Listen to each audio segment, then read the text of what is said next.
All righty, welcome to the Race Day Las Vegas radio program for this Wednesday as we kick off another week of horse racing coverage, Las Vegas style, from the South Point studios here at the South Point Hotel Casino on Las Vegas Boulevard, this fabulous strip and famous strip here in Las Vegas. We welcome you to the show. And, of course, we come to you directly from Las Vegas. And, of course, we have many different platforms. You can watch and listen to our show. Of course, you can watch our show at the South Point studio. Go to YouTube. It's South Point Studio, and you can see us right now if you want to. And, of course, we have our streaming at our websites, racedaylasvegas.com, .vegas.world, .global. Your iPhone, Android, get the KSHP radio station app, put it on your devices. You can hear us now through that. And, of course, anywhere you get your podcasting as well. And, of course, here in Las Vegas, our anchor radio stations, KSHP Sports Talk 1400 AM and 107.1 FM. So we welcome you all to the Race Day Show as we start ramping it up for that big game next weekend. And, of course, that is the Super Bowl being held here for the first time in Las Vegas, live at the Legion Stadium here. And people are descending now on Las Vegas like never before. The town is starting to jump, and we still got almost a week and a half, 2 weeks left to go before the big game starts, but it's happening, that's for sure.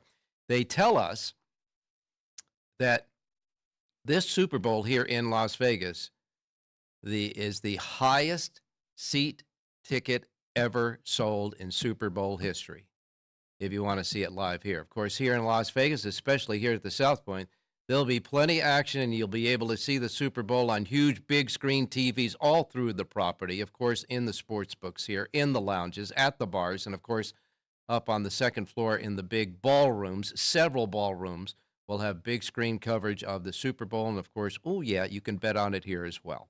Plenty of proposition bets to come. Sportsbook tells me they'll be kicking out their big multi-page of proposition bets on Friday. We will kind of peruse that as well. Rich Yang will be along with us to not only give us the first look at the Super Bowl, but, of course, also a recap of the championships games that produced the Kansas City Chiefs against the San Francisco 49ers in Super Bowl 58. And along the way, horse racing is starting to gear up now. We're in the last day of January of this first month of this year, 2004. When we turn the page tomorrow, we've got plenty of Kentucky Derby future book points up for grabs this weekend.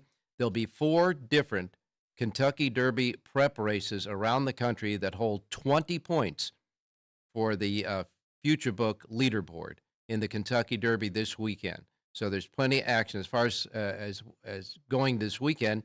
Not only will you have the 4 races, the Kentucky Derby preps, you'll also have 2 Kentucky Oaks preps, and they have 20 points as well on the leaderboard.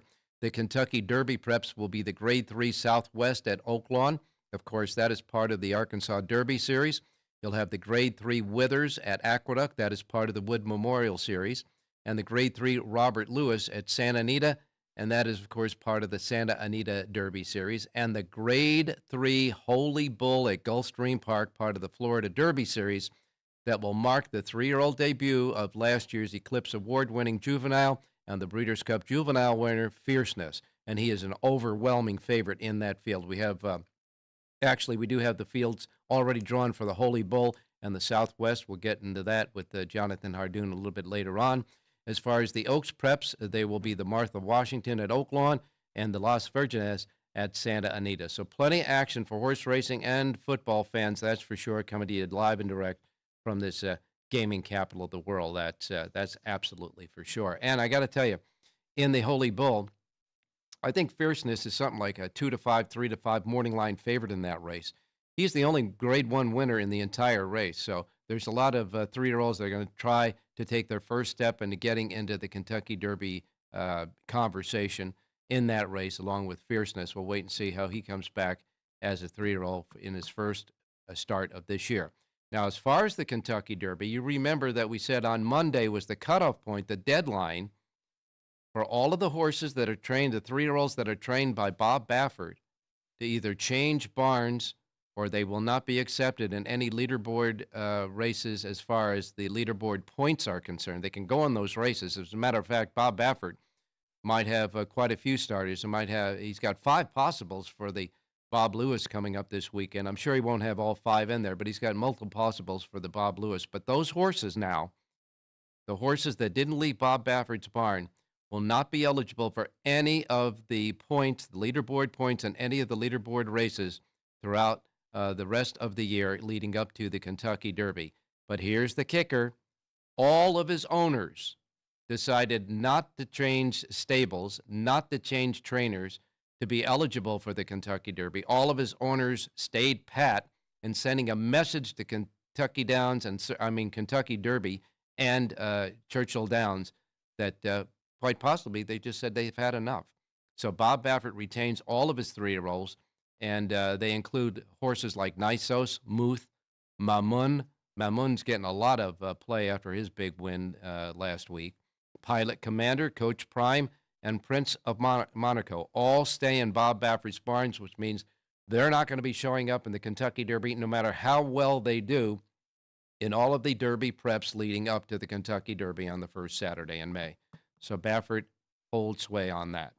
And, of course, we have plenty of stakes races around the country. Aqueduct has a couple of Grade 3s on Saturday. Gulfstream Park will have 5 stakes races, 4 Grade 3s.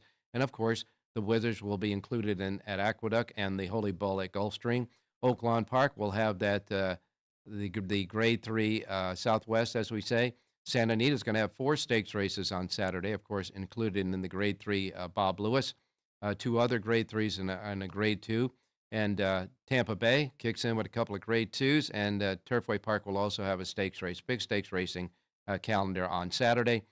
Delta Downs will hold the Louisiana-bred premier card of all Louisiana-bred stakes, 10 of them on the card there for Louisiana-breds.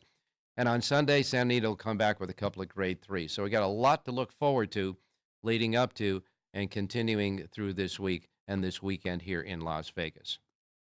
Now, a couple of other notes for the thought. The colors of the Super Bowl logo this year didn't work out because the purple didn't get there. But the San Francisco and Baltimore were the colors represented on there. At least San Francisco got there. Of course, the Kansas City Chiefs. It'll be an all-red type of Super Bowl. And the Kansas City Chiefs, here's a kicker for you. The Kansas City Chiefs are going to practice here in Las Vegas at their arch rival facility, the Raiders. The Raiders are giving them their practice facility here in Henderson, Nevada, to practice for the Super Bowl. I thought that was kind of really a nice thing for them to do, that's for sure. So we got a lot going on. As far as some of the other news in racing, Turf Paradise opened up with their meet, and I got to tell you, they had full fields at Turf Paradise. They're underway there. But there is a problem brewing because the New Mexico Horsemen and the New Mexico Racing Board have pulled the simulcasting rights for the races in New Mexico, that it caused a rippling effect with Arizona, Ohio, and some other states as well. So this thing could start blooming out there as far as the simulcasting rights and simulcasting for those races. But they took a stand there in New Mexico. We will wait and see what happens there. Senor Buscador was invited to the Saudi Cup on February 25th. National Treasure was invited as well, but he's going to stay stateside. His next race might come at Santa Anita. And the Federal Trade Commission is proposing more oversight rules for HISA. So this ought to be a real goodie. And the nominations for the Dubai World Cup Day of Racing at Dubai that happens on March 30th are out. They include National Treasure, White Abarrio, Senor Buscador, and Saudi Crown, among others. That night is a night where the purse value in all of the races, the stakes races on the Dubai World Cup night, will exceed $30 million. It'll be $30,500,000 in stakes races that night. And like I said, good stuff happening all over the place. The historic Tropicana Hotel here in Las Vegas will close in a couple of days for just about on their 49th anniversary. That place is being knocked down completely. They're going to just drop the Tropicana and rebuild a huge baseball stadium for the Oakland A's that are now becoming here in Las Vegas. They will be the Las Vegas A's or whatever else they're going to call them. So the Tropicana will be closing soon. a historic hotel casino, and it's going to make its way for the big baseball stadium. They say it's going to take about a year after they drop this with the implosion to actually clear the property and get it ready started for the building the baseball stadium. Just a couple of bits of news around the country and in horse racing in Las Vegas as well. We got a show that includes Jonathan Ardoon. He'll be coming up right after the break. We're going to get Jonathan on his little soapbox, and of course, remember he guaranteed us a nice pick. I believe it was at Tampa Bay today for the race day listeners out there. He's been good on Tampa Bay, especially on Wednesdays for us. And, of course, Rich Eng will be along, take a first look blush at the Super Bowl and that matchup, and, of course, recap what happened in the championship games. John Lindo will not be with us today. He's doing his public service, his public duty. He is doing jury duty. We'll wait and see if he is dismissed or moves on to actually sitting on a jury.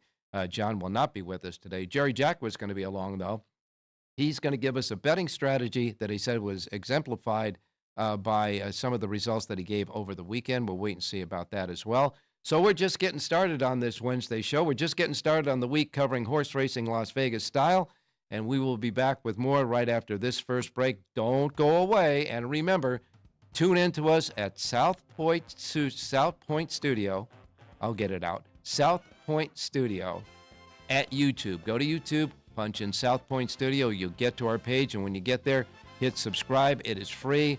It'll keep you posted on all the stuff that's happening here at the South Point Studio, along with Race Day Las Vegas and two great other shows that'll be covering this Super Bowl like no other right here from these studios. We'll be right back. Don't go away. Want to bet your favorite horse but can't make it to the racebook? South Point Casino's Racebook has the answer. Come in and sign up for the Nevada Racebook mobile app. For just a $50 minimum deposit, you'll have the Racebook right at your fingertips, no matter where you are in Nevada. It's convenient, fun, and easy to use. When you do have time to visit, South Point Casino is the perfect place to be. Our Racebook is completely separate from the Sportsbook and totally dedicated to the horse player. With 52 overhead TVs, free Wi-Fi, and cocktail service. Bring your tablet or smartphone and plug into the USB ports to look up your favorite handicapping website without draining your battery. Want to wager from your seat? No problem with our IPTs. Just sign up, make a deposit, and you're off to the races. Plus, you'll earn points for dining, hotel, movies, entertainment, and the spa just by using the club card when wagering. Whether you want to come in or play from the comfort of your home, South Point Casino's Racebook has you covered.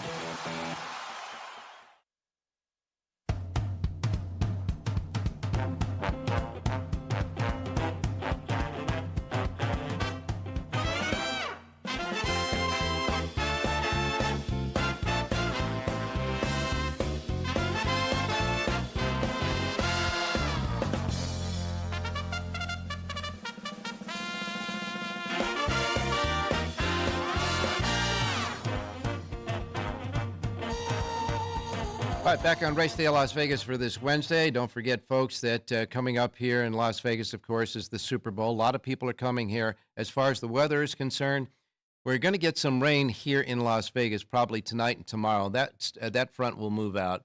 And then the next pocket of rain that the weatherman predicts will happen next Monday, Tuesday, and Wednesday. That is of Super Bowl week. But by the time we get to the Super Bowl weekend, weather should be fine here. But I would take a coat if I were you because it could get a little chilly out there, but it is warming up. It's about 40-something degrees out here, and we're going to get to over the 60 mark today here in Las Vegas. As far as the weather is concerned, that front that we're talking about that'll hit us early part of next week is coming right through in the northern part of the Northwest right now between Oregon and Washington and, of course, California. We'll wait and see if there's a possibility of enough rain in Southern California to maybe put the Friday racing card in California, Southern California, in jeopardy. We'll wait about that.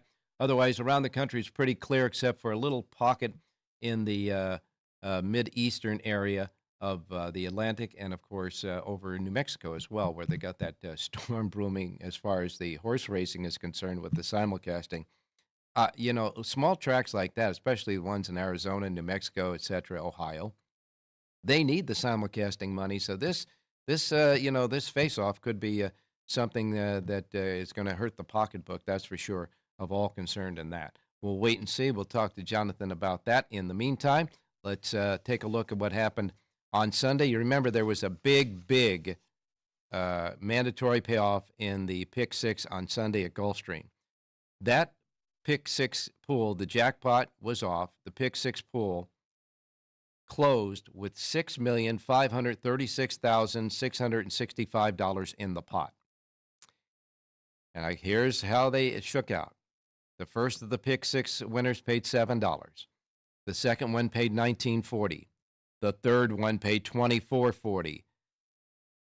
The fourth one paid $22.60. The fifth one paid $20.20.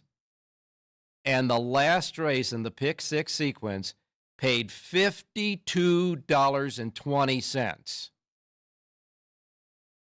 There were three winners. Three put all of those long shots together. The winning numbers were 5, 11, 9, 10, 11, 7.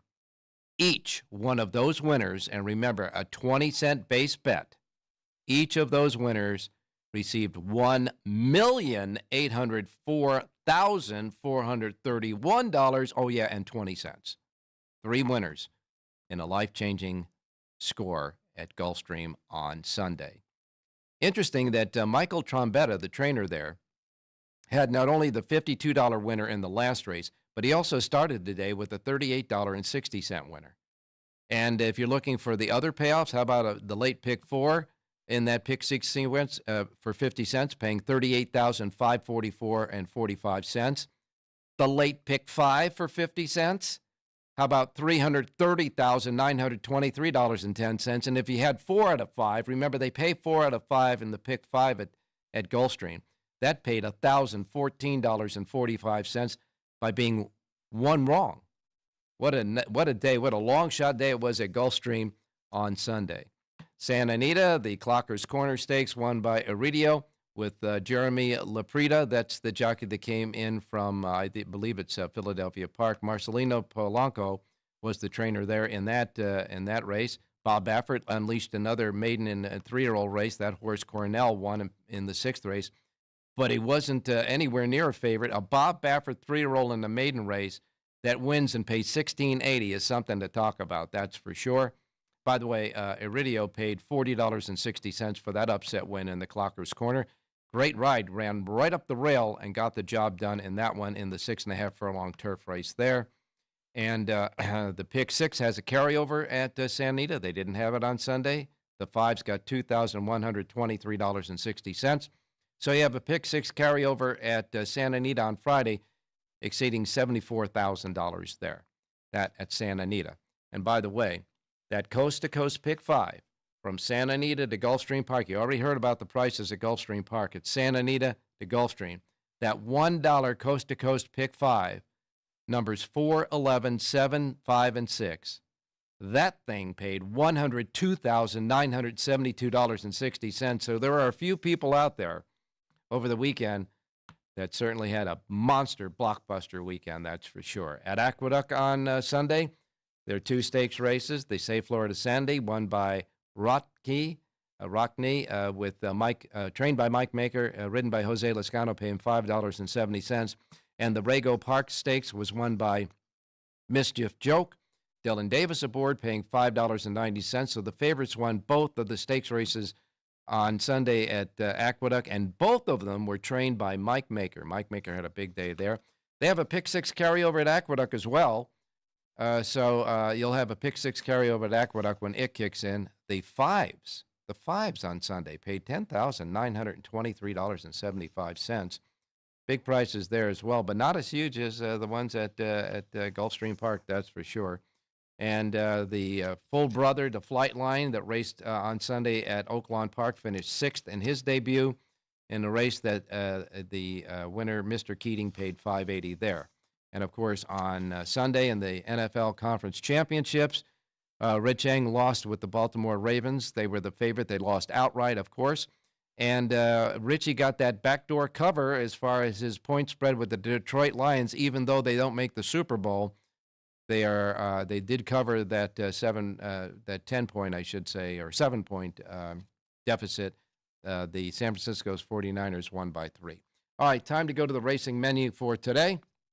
And, of course, we remind you that the first post times we broadcast on this racing menu each and every day reflect that of the Pacific time zone. So if you're listening here in Las Vegas, these will be the first post times that roll out in our race books. If you're listening anywhere else on all of those different platforms that we talk about, and you're in another time zone, obviously check and, certainly change it to adjust it to the Pacific time zone, because these are the first post times for the Pacific time zone. And remember, we don't want you to miss anything, okay? Like I miss Mom and Dad. Okay, here we go. Parks Racing starts it off. 10 races today at Parks Racing. They have a Pick 5 jackpot carryover, $193,164 in the first of the Pick jackpot carryovers at Parks Racing, $193,164, and a first post time for 10 races today at Parks, sitting at 9:05. Gulfstream Park rolling in today after that big weekend they had there. Gulfstream Park has 9 races. Their first post time is 9:10. They gave all the money away in the jackpot on Sunday, so it starts anew today. First post time 9:10 at Gulfstream. Tampa Bay Downs has 9 races. Tampa Bay Downs has a nice Pick 6 jackpot carryover of $58,962. They have 9 races at Tampa Bay. Their first post time is 9:20. Hey, Jonathan Ardoon is standing by with a pick there. All right, Mahoning Valley, they canceled their races on Monday because of bad weather, but we just checked, and it's all systems go at the moment for Mahoning Valley. Their first post time is 9:45 at Mahoning Valley. They have a regular Pick 5 carryover there of $9,669. And they have a Pick 6 jackpot carryover of $1,615. Again, first post time at Mahoning Valley is at 9:45. Then we go to Turf Paradise in Phoenix, Arizona.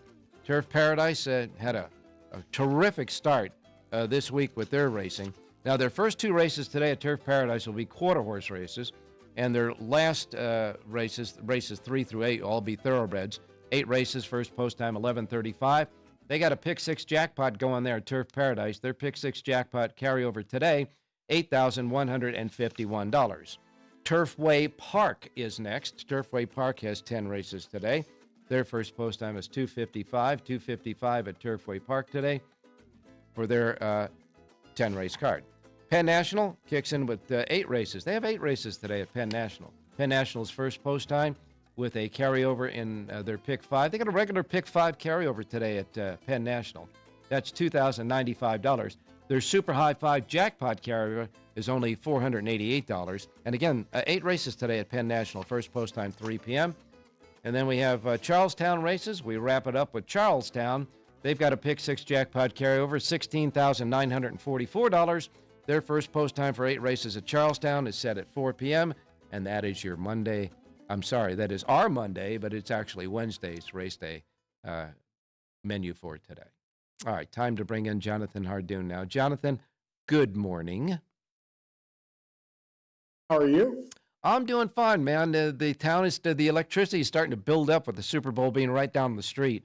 But I got to tell you, here at South Point, it's going to be rocking and rolling because they got Super Bowl parties all over this place. Everywhere there's a bar or a sports book or a lounge, and certainly the big ballrooms, they'll all be full with folks rooting on the Super Bowl, that's for sure. And, of course, we got a lot of great racing coming up this weekend that could have some sort of implications for the Kentucky Derby, but they ain't going to be any with the Baffert horses. No, there won't. By the way, the ticket prices for the Super Bowl, I'm looking online, like $12,000 for a ticket. Are they crazy? Yeah, that ain't on the 50-yard line, pal. No, that's the nosebleed. That's just to get into the building. That's what I'm saying. It's up, way up, 12,000. I guess you had to be one of those Pick 6 winners on Sunday to afford to go to the Super Bowl this week, huh? There are so many great stories about this Super Bowl here in town. I got a neighbor down the street that's remodeling his house, and the remodel started. He wanted to wait till after the Super Bowl because he's going to have a Super Bowl party there, but he had to stop it because the remodeling, the contractors wanted to get in there and do it for timing and all that.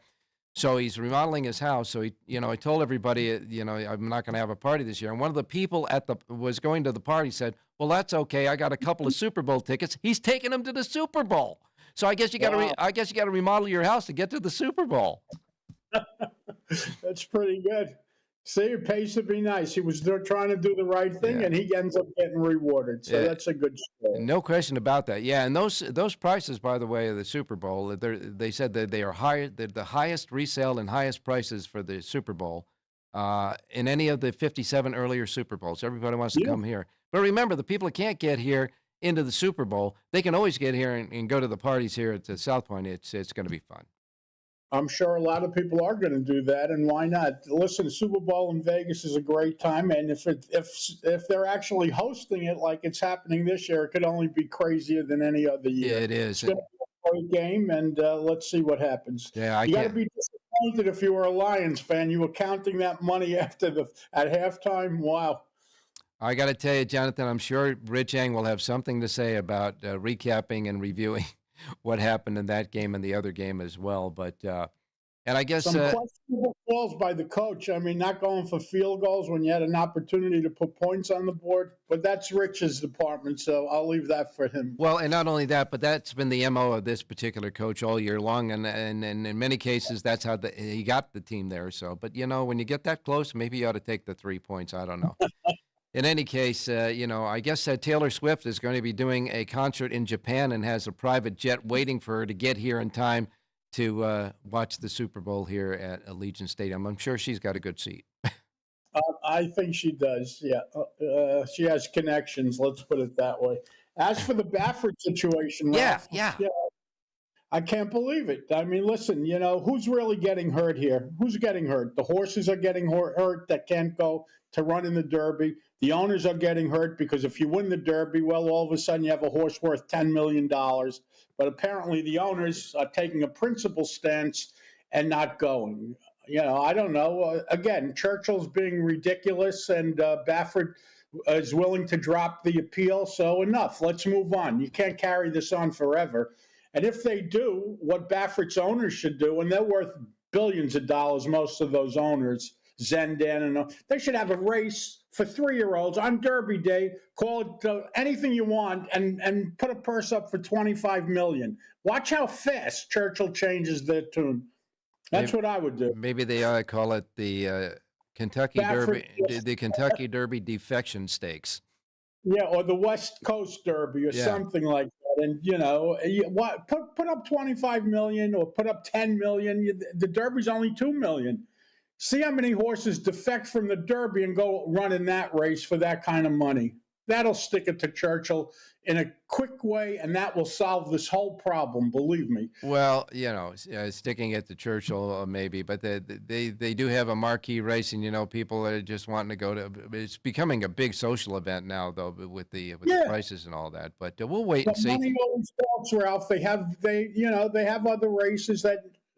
They started the Dubai World Cup where they're giving 20 million out or whatever. In the beginning, it was slow, but now people are going there.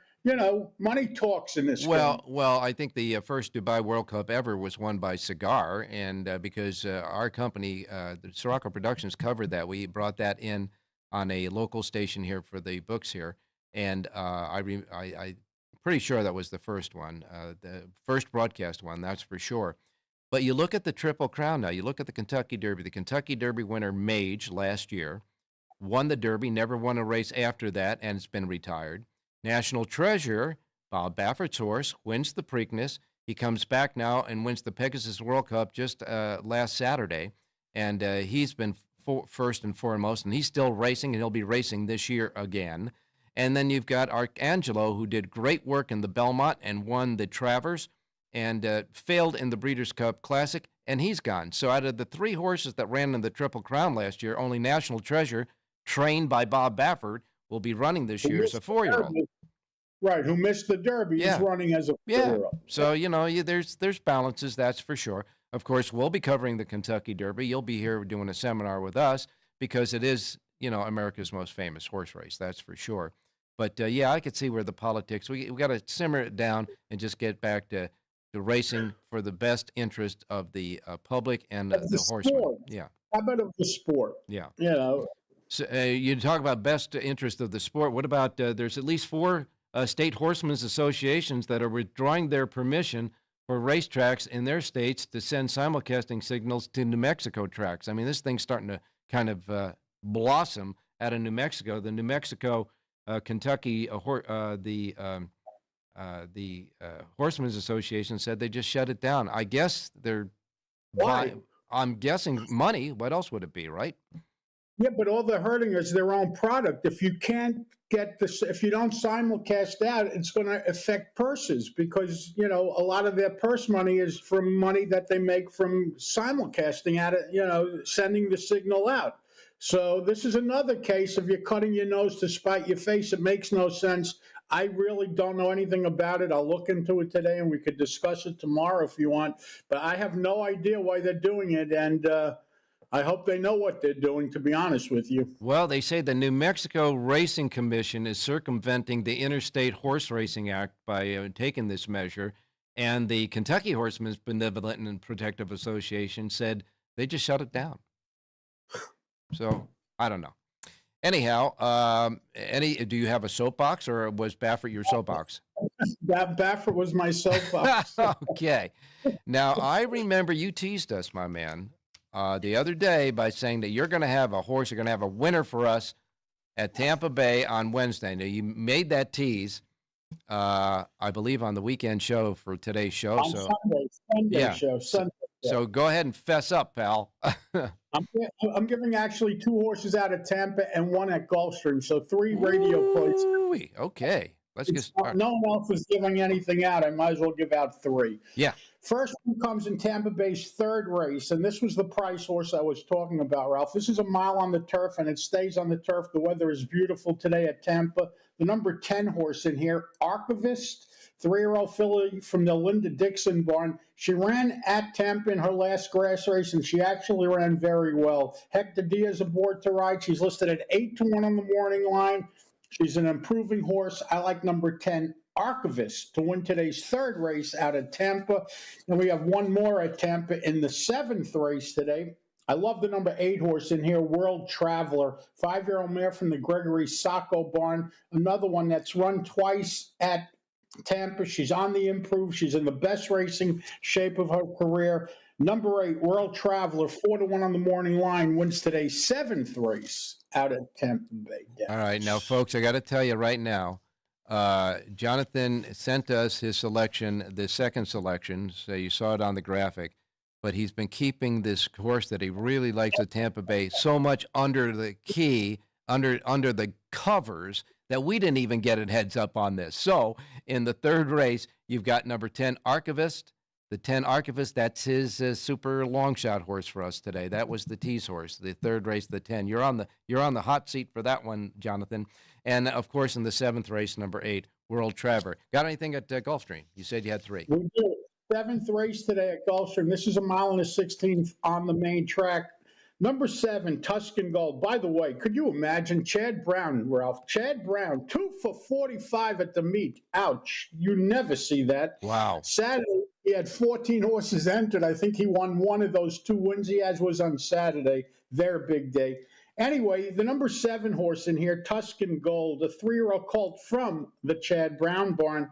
However, this horse is very, very good. He ran once as a 2-year-old at Aqueduct. I remember that race. He was beaten by his uncoupled entry, Sierra Leone, who they paid $2.3 million for. Sierra Leone came back in the stake race and ran 2nd that day to Dornock, who's now going to be a highly regarded 3-year-old. Anyway, Tyler Gaffalione takes the mount, 4-1 on the morning line.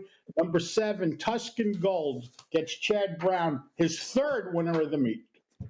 You know, I got to tell you, we all know that Chad Brown is a fantastic trainer, and we all know that he has good stock too. It's not like he's doing this with horses that he's trying to keep together. He's got good stock there. But this is an example of no matter how great you're as a jockey, as a trainer, etc., you go through these losing streaks. And I got to tell you, the guys that keep a level head while going through there instead of start changing things to see if they could break the schneid, are the ones that come out of it and it'll just be fine. And Chad Brown might be one of those. Yeah, but he's also experiencing something. I'm sure he hasn't done much in his career. To go 2 for 40 or whatever it is, this has to be a first for him. But I heard a reason why, Ralph. He's been training his horses at Prairie Meadows, and most of his horses are turf horses.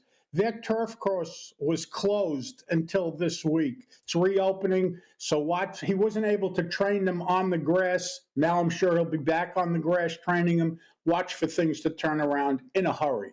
So that is the Prairie Meadows Training Center turf course, right, that they closed there? Yeah.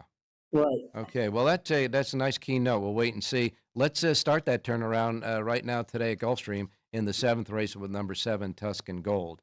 Before I let you go, and we'll be talking about this in ensuing days, all these Kentucky Derby prep races, the Holy Bull is going to be the 3-year-old debut of the champion of last year, 2-year-old champion of last year, Fierceness. Now, he's going to be a huge favorite. I mean, he's going to be 2-5, 3-5, or whatever. I noticed that Brad Cox didn't send anybody in that race, but we're talking about Chad Brown. Chad Brown does have a horse in that race, Domestic Product. Tyler Gaffleone is going to ride for him, and he'll break right next to Fierceness. Does this look like an afternoon exercise for this 2-year-old champ? Listen, I find when you want to try to beat these horses, you try to get them when their first race back off of a layoff. Listen, they have bigger fish to fry down the road. You could be sure that Fierceness is not going to be totally squeezed for this race. I didn't look at the race yet. I don't even know who's in the race other than Fierceness, but we'll see. We got time. Yeah, we'll start talking about it on the ensuing days tomorrow and Friday before Saturday's race. Thanks a lot, Jonathan, and we will talk to you tomorrow. Be well. All right, Jonathan Fullsheets now has a Gulfstream and Tampa Bay today. We'll be right back because Rich Ing is standing by. I can't wait to hear what his assessment of the recap of the championship games and a first look at the Super Bowl, which is going to be right here in Las Vegas, right down the street. But there'll be plenty of action going on here at the South Point. Don't go away.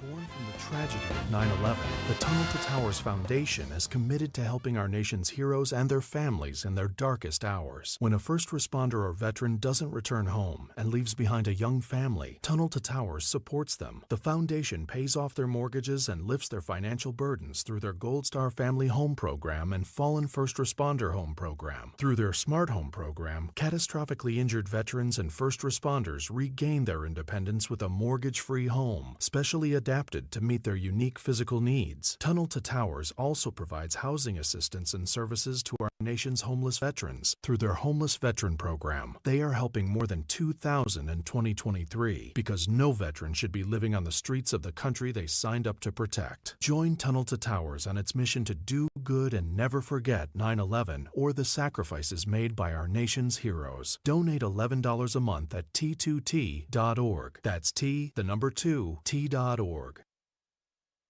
Want to bet your favorite horse but can't make it to the racebook? South Point Casino's Racebook has the answer. Come in and sign up for the Nevada Racebook mobile app. For just a $50 minimum deposit, you'll have the Racebook right at your fingertips, no matter where you are in Nevada. It's convenient, fun, and easy to use. When you do have time to visit, South Point Casino is the perfect place to be. Our Racebook is completely separate from the sportsbook and totally dedicated to the horse player. With 52 overhead TVs, free Wi-Fi, and cocktail service. Bring your tablet or smartphone and plug into the USB ports to look up your favorite handicapping website without draining your battery. Want to wager from your seat? No problem with our IPTs. Just sign up, make a deposit, and you're off to the races. Plus, you'll earn points for dining, hotel, movies, entertainment, and the spa just by using the club card when wagering. Whether you want to come in or play from the comfort of your home, South Point Casino's Racebook has you covered.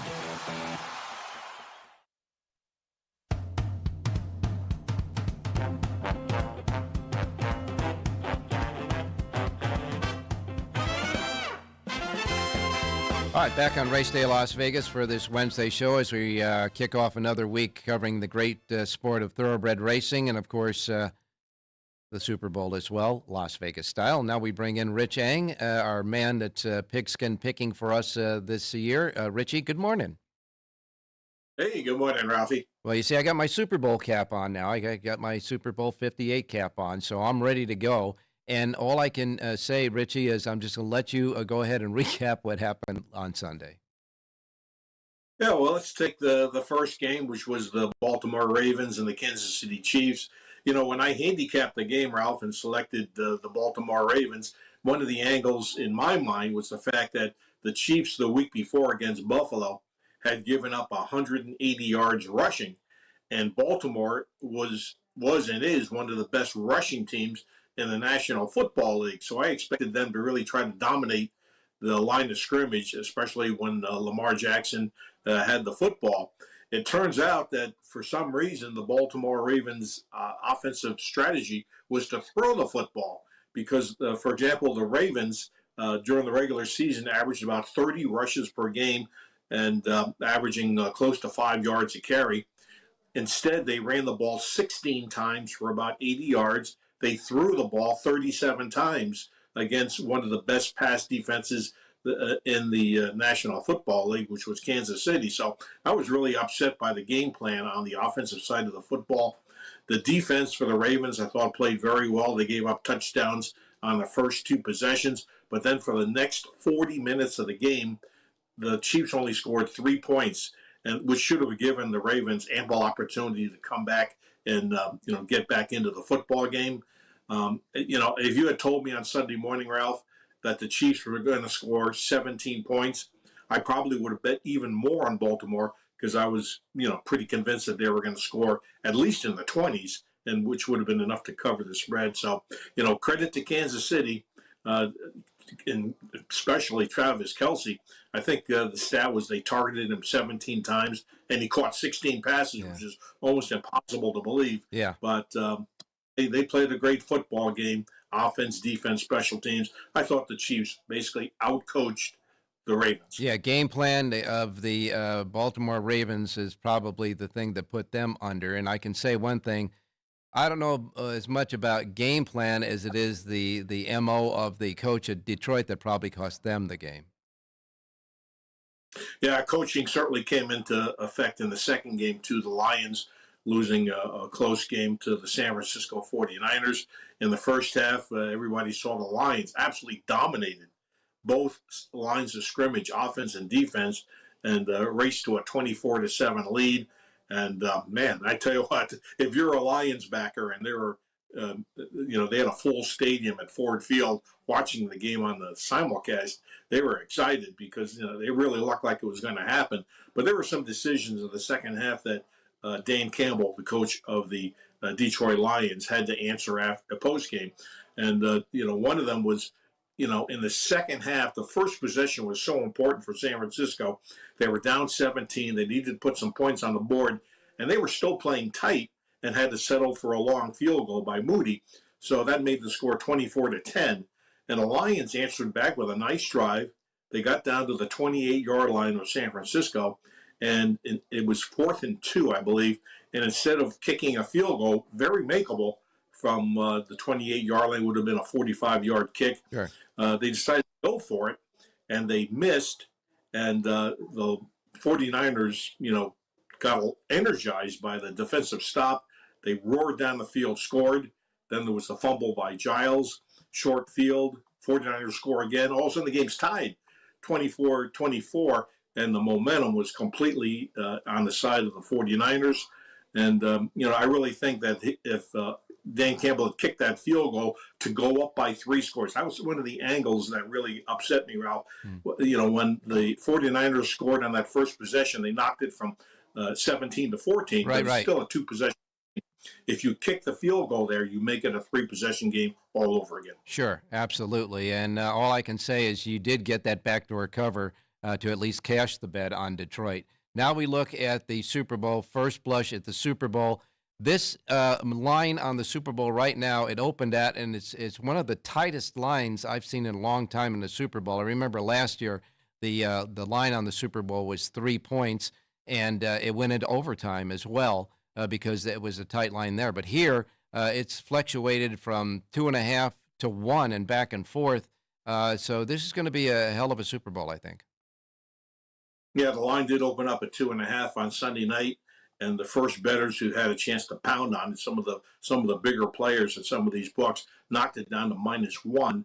But there's been some buyback. It's now at the South Point, it's -2, 47.5. But there's going to be some more fluctuation, obviously, because we're still 11 days out from the game. So it's going to move. So you have to time it right. If you like the Chiefs, you want to get back to -1. If you like the the 49ers, you're praying, hoping maybe goes to -3 if that San Francisco, Northern California money shows up. Yeah, that 3 points is going to be probably elusive, though, at this point because it's really tight. And this is our first blush at that. Of course, as the days go on and we get closer and closer to Super Bowl, we'll not only get some of your angles on the Super Bowl, obviously a pick on Sunday morning show next Sunday, and, of course, the proposition bets that are going to start rolling out here at the South Point pages, the proposition bets, I think, on Friday. So until then, Richie, we'll talk to you tomorrow. Yeah, I'll be on tomorrow. Thanks, Ralph. All right, you got it, my man. And we'll be back, take a short break, and then we're going to come back with Jerry Jackowitz on a betting strategy that came to fruition as an example on Sunday. So don't go away. Want to bet your favorite horse but can't make it to the racebook? South Point Casino's Racebook has the answer.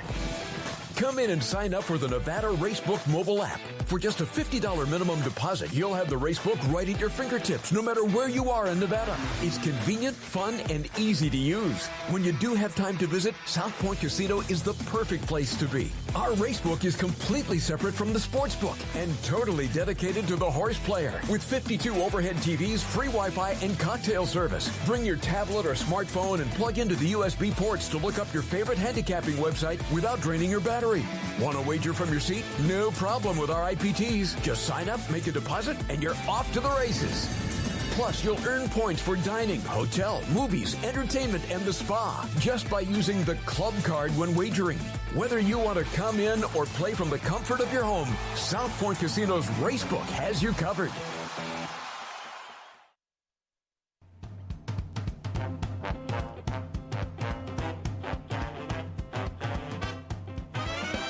The Race Day Las Vegas Show, the only exclusive daily local media racing information source in Las Vegas.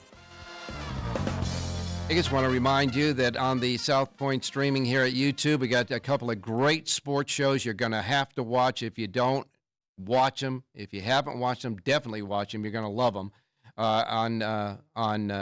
Punchlines is on Monday to Friday from noon to 1 o'clock with Frank and Nicotero, and he is just a fantastic, entertaining guy, that's for sure. Sports by the Book now is on 7 days a week, Monday through Friday from 3 to 4, and on Saturday and Sunday, they follow us at 8:30 to 10 a.m. You got to watch these shows. They are great shows, and they'll be talking mucho about the Super Bowl, no doubt about it. Jerry Jackowitz, good morning. Good morning, Ralph. All right, Jerry, you want to emphasize some of the betting strategies that came to fruition over the weekend. Go. Yeah, I think we had a really great example in the 11th and 12th race at Gulfstream, which I gave out on the show. Yeah, and we got wait a minute. We got to remind everybody that was on Saturday, not Sunday, correct? Yes, Saturday at Gulfstream. All right, go ahead. If you recall, in the 11th race, there was Interpolation and Warm Heart were the two horses I mentioned. And I said that, to me, the only one that was bettable was Interpolation, and they're both going to be favorites, and they're really both bad bets. Mm-hmm. And I really didn't like the play. I didn't like using them because right away I'm going to be involved with favorites in the big fields. And the only thing I'm going to end up, as it turned out, going into the 12th race, if I tried to hook it up horizontally, all I did was find another favorite. So that would have been, just chasing favorites. And that's a losing proposition for all of us. It's just a losing proposition. There aren't professional bettors or amateur bettors who can succeed with a constant diet of less than 2 to 1 or 2 to 1s in rolling bets. It just can't be done. All right. As it happens, my handicapping in the last race was really right on. I had Senior Prescador. All right, wait a minute. Hold on a second. The horse you were talking about in the 12th was Integration, and the horse you're talking about now in the Pegasus World Cup the is 11th. Oh, right. That's 12th, correct. I'm sorry. The horse you were talking about in the 12th race is Senior Buscador. Go ahead. Right. Yeah. Now, Senior Buscador was like about 15 to 1, and he ended up going off at 8 to 1. He was nicely bet, but still a lot of value in him. And but that's not really. I mean, I came up with a nice horse And the horse ran second to the favorite, National Treasure. It was an obvious favorite and a really good horse and somebody you would use a lot naturally. Yeah. Okay. But that's not really what was important. What was important is I had the third position was available for finding a long shot and really bumping up the play. And we were able to get the 34-1 shot from Krupe. Mm-hmm. The horse was named Krupe from Fletcher's barn. Yep. It was 1-4 of its last 5 races. It wasn't really that hard to come up with. Got Gianfranco Dettori first time in the saddle. Mm-hmm. Was going to close off a very, very hot pace. There was a lot of things to say. Hey, here's a horse that's on the improve that could probably outrun his odds, and he did. Yeah. But using the key horse strategy of taking a good value horse like Senor Bruscudo, putting him first and second with logical other horses, and really doing good handicapping all the way through the line, gives you the best opportunity to find the real overlays that enrich your prices and can make you a winner. You don't have to have a lot of them. If you have 5 plays a day and you get one of them right, you walk away from the track with cash in your kicker. All right, now for example, folks, when he's talking about that, when Krupe ran third, the dollar exacta, reverse exacta with his play there, paid $35, which ain't too shabby for a buck. But the 50-cent trifecta with that big long shot that finished third in the race, a 50-cent trifecta paid $290.95, and that is what Jerry is talking about. We have run out of time again, Jerry, but I wanted to get you on to get that prime example of what you talk about when you're looking for rich plays in exotics, and that was a prime example. And, of course, we'll have you back. It only costs $40, Ralph, to get it. Wow, that's cool. And we'll have you back tomorrow for more. In the meantime, we've wrapped up this first show of the week, and there's only one more thing to say. Jerry's going to say it real quick. Have a great race day, everybody.